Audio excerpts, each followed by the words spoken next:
I was listening to Rob Parker and Kelvin Washington on The Odd Couple, that Fox Sports radio broadcast that they do, and they were talking about Mark Daigneault and the whole lineup change for the Thunder versus the Indiana Pacers.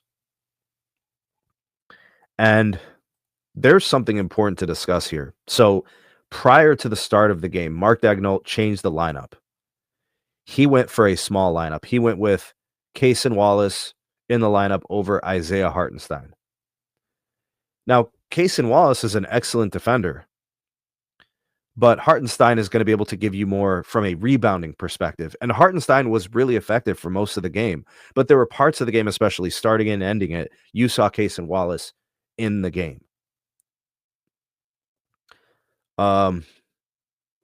The Thunder ended up losing the game. The Thunder ended up going with a small lineup at the very end that was unable to get rebounds and was obviously focused on defense, guarding the perimeter and those guys, but it didn't play out the way they wanted to. Halliburton still got loose for the jumper in transition, ended up raising up and getting the shot and hitting it. But I mean, this is what this guy has been doing the whole time. But it's interesting to see that Daigneault went with Cason Wallace over Chet Holmgren, who has been with Isaiah Hartenstein this whole time. They've gone with those kind of like two big setups, right? The 4 and the 5. But it's interesting to see that now everybody's having this revisionist history and saying, it didn't work. Most of the game, the Thunder had a 9, 10, 12-point lead.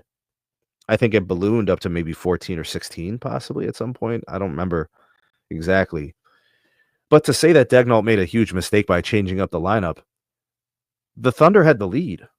The Thunder were winning the game, most of the game. It was just until the very end they hit that shot. They were within one possession. The Thunder were up by 1. I'm not really sure if he made a bad decision. Maybe you could say he should have stuck to his guns. You go with what has worked for you up to that point. I'm not really sure that there's a lot of blame to put on Daigneault for this game. Maybe offensively, maybe you should have run something different. Those last few minutes, I think the Thunder had a hard time scoring at the end. I think part of that's on Jalen Williams not really contributing or doing anything. I think part of that's Chet Holmgren not doing anything offensively.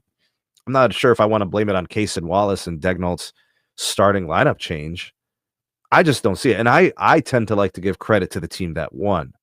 So I'm going to go with Indy. I'm going to go with Halliburton being the reason why the Thunder lost, not Daigneault's decision to go with a small lineup with Cason Wallace and not Isaiah Hartenstein or, what happened with Chet Holmgren or whatever.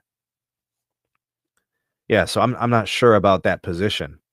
Razor says Indiana versus OKC proved to me that OKC is the better team, but Indiana is the better closer. If OKC is able to close the game in a dominant fashion, then they can close the series early. That's the thing, Razor. There's clearly matchups that the Thunder like. There's clearly matchups that Indy likes, but Indy's less worried about the matchups. OKC is more worried about the matchups. They feel like their edge is going to come from certain matchups.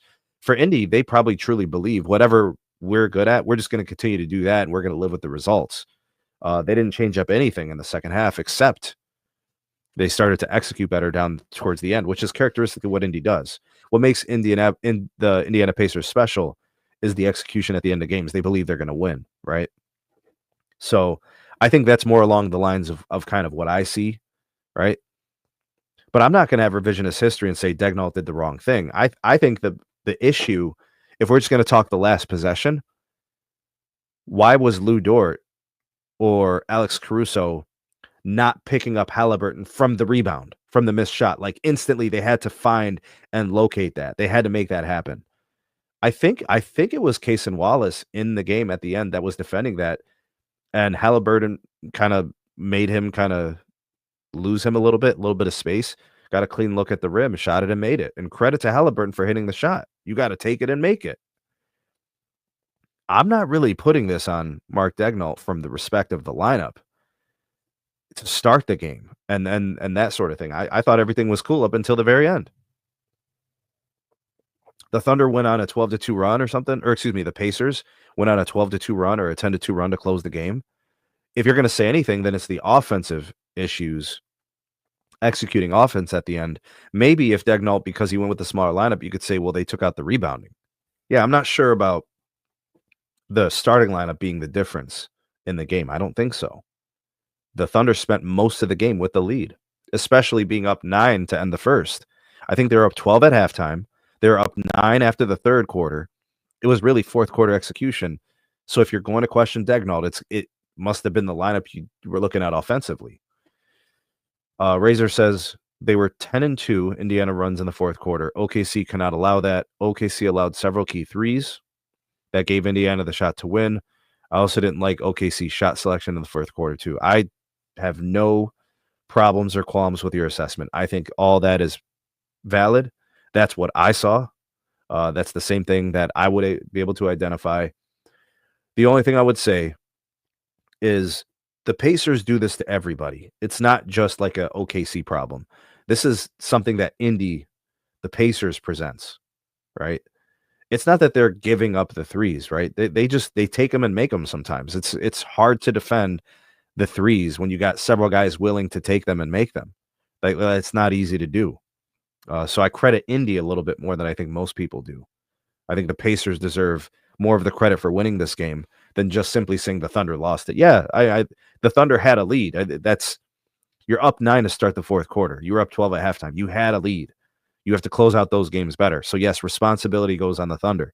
But the Pacers are a special group. They clearly have shown to be uniquely resilient, and they know how to close out games. And that's where I think you and me agree on that, Razor.